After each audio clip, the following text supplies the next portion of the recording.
Beyond the Wall by Ambrose Bierce. Many years ago, on my way from Hong Kong to New York, I passed a week in San Francisco. A long time had gone by since I had been in that city, during which my ventures in the Orient had prospered beyond my hope. I was rich and could afford to revisit my own country to renew my friendship with such of the companions of my youth as still lived and remembered me with the old affection. Chief of these, I hoped, was Mohan Dampier, an old schoolmate with whom I had held a desultory correspondence which had long ceased, as is the way of correspondence between men. You may have observed that the indisposition to write a merely social letter is in the ratio of the square of the distance between you and your correspondent. It is a law. I remembered Dampier as a handsome, strong young fellow of scholarly tastes, with an aversion to work and a marked indifference to many other things that the world cares for, including wealth, of which, however, he had inherited enough to put him beyond the reach of want. In his family, one of the oldest and most aristocratic in the country, it was, I think, a matter of pride that no member of it had ever been in trade, nor politics, nor suffered any kind of distinction. Mohan was a trifle sentimental, and had in him a singular element of superstition, which led him to the study of all manner of occult subjects, although his sane mental health safeguarded him against fantastic and perilous faiths. He made daring incursions into the realm of the unreal without renouncing his residence in the partly surveyed and charted region of what we are pleased to call certitude. The night of my visit to him was stormy, the Californian winter was on, and the incessant rain plashed in the deserted streets, or, lifted by irregular gusts of wind, was hurled against the houses with incredible fury. With no small difficulty, my cabman found the right place, away out toward the ocean beach, in a sparsely populated suburb. The dwelling, a rather ugly one, apparently, stood in the center of its grounds, which, as nearly as I could make out in the gloom, were destitute of either flowers or grass. 3 or 4 trees, writhing and moaning in the torment of the tempest, appeared to be trying to escape from their dismal environment and take the chance of finding a better one out at sea. The house was a 2-story brick structure with a tower a story higher at one corner. In the window of that was the only visible light. Something in the appearance of that place made me shudder, a performance that may have been assisted by a rill of rainwater down my back as I scuttled to cover in the doorway.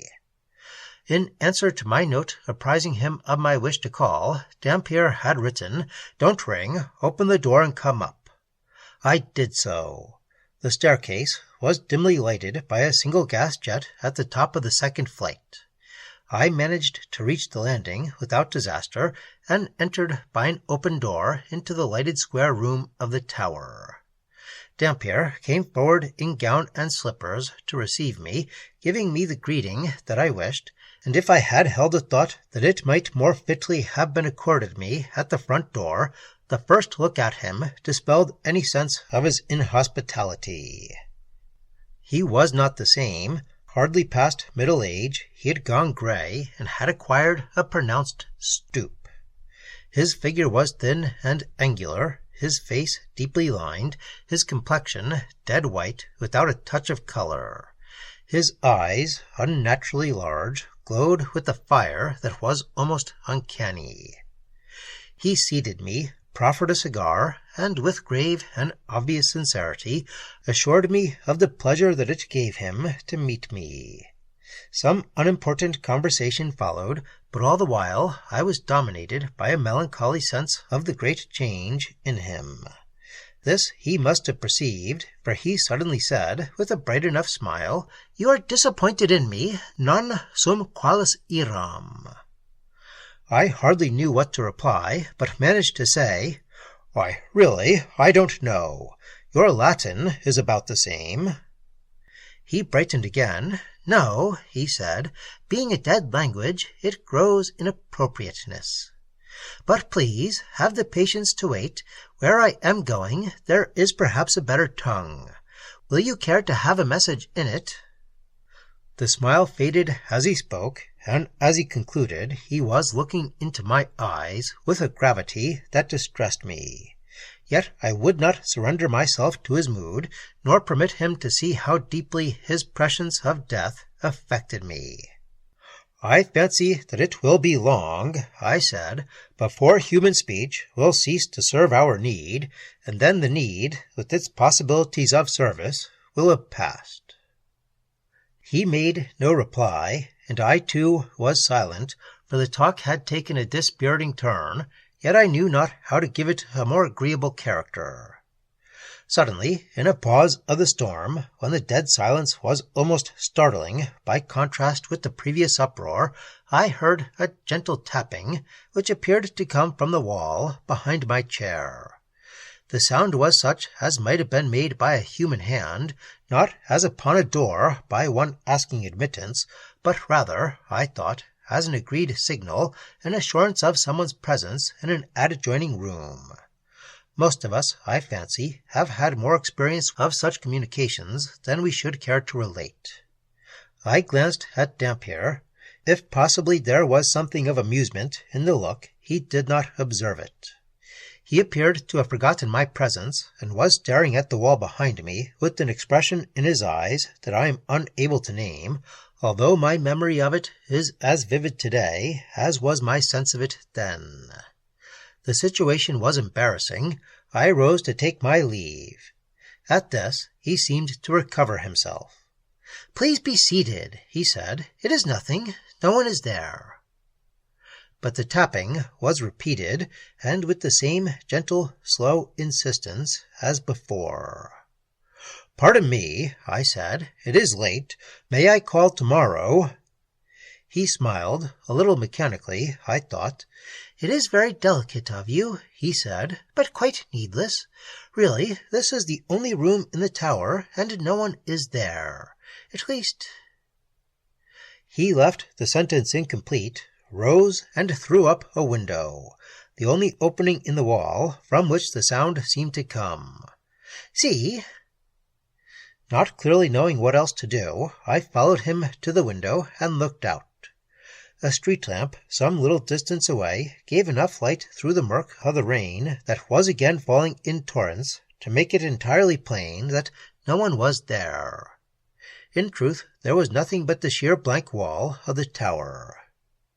Dampier closed the window, and signing me to my seat, resumed his own. The incident was not in itself particularly mysterious. Any one of a dozen explanations was possible, though none has occurred to me, yet it impressed me strangely the more, perhaps from my friend's effort to reassure me, which seemed to dignify it with a certain significance and importance. He had proved that no one was there, but in that fact lay all the interest, and he proffered no explanation. His silence was irritating, and made me resentful. "My good friend," I said, somewhat ironically, I fear, "I am not disposed to question your right to harbor as many spooks as you find agreeable to your taste, and consistent with your notions of companionship. That is no business of mine. But being just a plain man, of affairs mostly of this world, I find spooks needless to my peace and comfort. I am going to my hotel, where my fellow guests are still in the flesh." It was not a very civil speech, but he manifested no feeling about it. "Kindly remain," he said. "I am grateful for your presence here. What you have heard tonight, I believe myself to have heard twice before. Now I know it was no illusion. That is much to me, more than you know. Have a fresh cigar and a good stock of patience while I tell you the story." The rain was now falling more steadily, with a low, monotonous susurration, interrupted at long intervals by the sudden slashing of the boughs of the trees as the wind rose and failed. The night was well advanced, but both sympathy and curiosity held me a willing listener to my friend's monologue, which I did not interrupt by a single word from beginning to end. 10 years ago, he said, I occupied a ground-floor apartment in one of the row of houses, all alike, away at the other end of the town on what we call Rincon Hill. This had been the best quarter of San Francisco, but had fallen into neglect and decay, partly because the primitive character of its domestic architecture no longer suited the maturing tastes of our wealthy citizens, partly because certain public improvements had made a wreck of it. The row of dwellings, in one of which I lived, stood a little way back from the street, each having a miniature garden, separated from its neighbors by low iron fences, and bisected with mathematical precision by a box-bordered gravel walk from gate to door. One morning, as I was leaving my lodging, I observed a young girl entering the adjoining garden on the left. It was a warm day in June, and she was lightly gowned in white. From her shoulders hung a broad straw hat profusely decorated with flowers and wonderfully beribboned in the fashion of the time. My attention was not long held by the exquisite simplicity of her costume, for no one could look at her face and think of anything earthly. Do not fear, I shall not profane it by description. It was beautiful exceedingly. All that I had ever seen or dreamed of loveliness was in that matchless living picture by the hand of the divine artist. So deeply did it move me that without a thought of the impropriety of the act, I unconsciously bared my head, as a devout Catholic or well-bred Protestant uncovers before an image of the Blessed Virgin.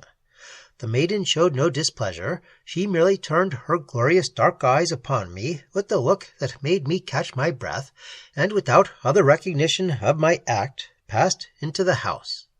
For a moment I stood motionless, hat in hand, painfully conscious of my rudeness, yet so dominated by the emotion inspired by that vision of incomparable beauty that my penitence was less poignant than it should have been. Then I went my way, leaving my heart behind. In the natural course of things, I should probably have remained away until nightfall, but by the middle of the afternoon I was back in the little garden, affecting an interest in the few foolish flowers that I had never before observed. My hope was vain. She did not appear. To a night of unrest succeeded a day of expectation and disappointment. But on the day after, as I wandered aimlessly about the neighborhood, I met her. Of course, I did not repeat my folly of uncovering, nor venture by even so much as too long a look to manifest an interest in her. Yet my heart was beating audibly. I trembled and consciously colored as she turned her big black eyes upon me with the look of obvious recognition, entirely devoid of boldness or coquetry. I will not weary you with particulars. Many times afterward I met the maiden, yet never either addressed her or sought to fix her attention. Nor did I take any action toward making her acquaintance. Perhaps my forbearance, requiring so supreme an effort of self-denial, will not be entirely clear to you.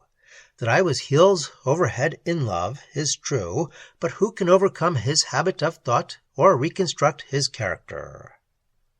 I was what some foolish persons are pleased to call, and others more foolish are pleased to be called, an aristocrat. And despite her beauty, her charms and graces, the girl was not of my class. I had learnt her name, which it is needless to speak, and something of her family. She was an orphan, a dependent niece of the impossible elderly fat woman in whose lodging-house she lived. My income was small, and I lacked the talent for marrying. It is perhaps a gift. An alliance with that family would condemn me to its manner of life, part me from my books and studies, and, in a social sense, reduce me to the ranks. It is easy to deprecate such considerations as these, and I have not retained myself for the defense. Let judgment be entered against me, But in strict justice, all my ancestors for generations should be made co-defendants, and I be permitted to plead in mitigation of punishment the imperious mandate of heredity. To a mesalliance of that kind, every globule of my ancestral blood spoke in opposition. In brief, my tastes, habits, instinct, with whatever of reason my love had left me, all fought against it.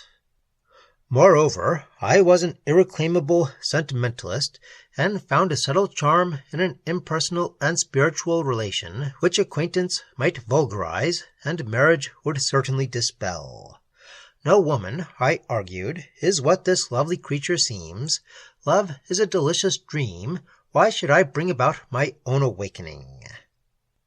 The course dictated by all this sense and sentiment was obvious. Honor, pride, prudence, preservation of my ideals, all commanded me to go away, but for that I was too weak.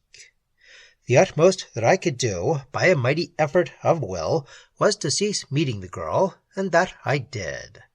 I even avoided the chance encounters of the garden, leaving my lodging only when I knew that she had gone to her music lessons, and returning after nightfall. Yet all the while I was as one in a trance, indulging the most fascinating fancies, and ordering my entire intellectual life in accordance with my dream. Ah, my friend, as one whose actions have a traceable relation to reason, you cannot know the fool's paradise in which I lived. One evening the devil put it into my head to be an unspeakable idiot. By apparently careless and purposeless questioning, I learned from my gossipy landlady that the young woman's bedroom had adjoined my own, a party wall between. Yielding to a sudden and coarse impulse, I gently rapped on the wall. There was no response, naturally, but I was in no mood to accept a rebuke. A madness was upon me, and I repeated the folly, the offense, but again ineffectually, and I had the decency to desist. An hour later, while absorbed in some of my infernal studies, I heard, or thought I heard, my signal answered. Flinging down my books, I sprang to the wall, and as steadily as my beating heart would permit, gave 3 slow taps upon it. This time the response was distinct, unmistakable. 1, 2, 3. An exact repetition of my signal. That was all I could elicit, but it was enough. Too much. The next evening, and for many evenings afterward, that folly went on, I always having the last word. During the whole period I was deliriously happy, but with the perversity of my nature I persevered in my resolution not to see her. Then, as I should have expected, I got no further answers. She is disgusted, I said to myself, with what she thinks my timidity in making no more definite advances. And I resolved to seek her and make her acquaintance, and what? I did not know, nor do I now know, what might have come of it. I know only that I passed days and days trying to meet her, and all in vain. She was invisible as well as inaudible. I haunted the streets where we had met, but she did not come. From my window I watched the garden in front of her house, but she passed neither in nor out. I fell into the deepest dejection, believing that she had gone away, yet took no steps to resolve my doubt by inquiry of my landlady, to whom, indeed, I had taken an unconquerable aversion from her, having once spoken of the girl with less of reverence than I thought befitting. There came a fateful night. Worn out with emotion, irresolution, and despondency, I had retired early, and fallen into such sleep as was still possible to me. In the middle of the night, some malign power bent upon the wrecking of my peace forever, caused me to open my eyes, and sit up, wide awake, and listening intently for I knew not what. Then I thought I heard a faint tapping on the wall, the mere ghost of the familiar signal.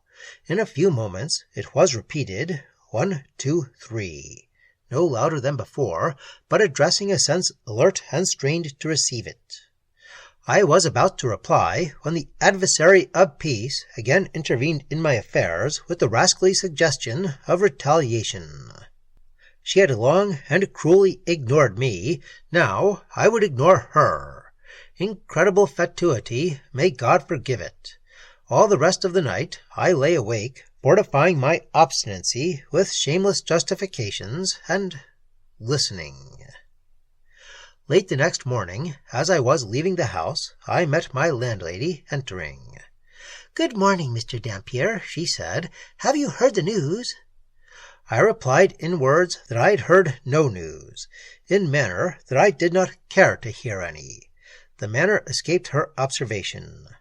"About the sick young lady next door," she babbled on. "What, you did not know? Why, she has been ill for weeks, and now—" I almost sprang upon her. "And now," I cried, "now what?" "She is dead." That is not the whole story. In the middle of the night, as I learned later, the patient, awakening from a long stupor after a week of delirium, had asked, it was her last utterance, that her bed be moved to the opposite side of the room. Those in attendance had thought the request a vagary of her delirium, but had complied.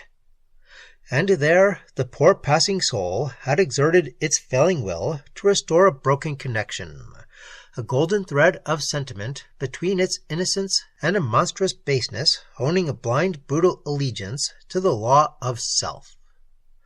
What reparation could I make?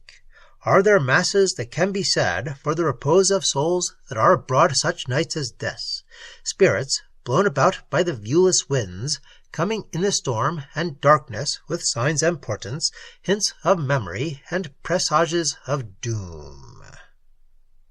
This is the third visitation. On the first occasion, I was too skeptical to do more than verify by natural methods the character of the incident. On the second, I responded to the signal after it had been several times repeated, but without result. Tonight's recurrence completes the fatal triad expounded by Peripelius Necromantius. There is no more to tell. When Dampier had finished his story, I could think of nothing relevant that I cared to say, and to question him would have been a hideous impertinence. I rose and bade him good night, in a way to convey to him a sense of my sympathy, which he silently acknowledged by a pressure of the hand. That night, alone with the sorrow and remorse, he passed into the unknown.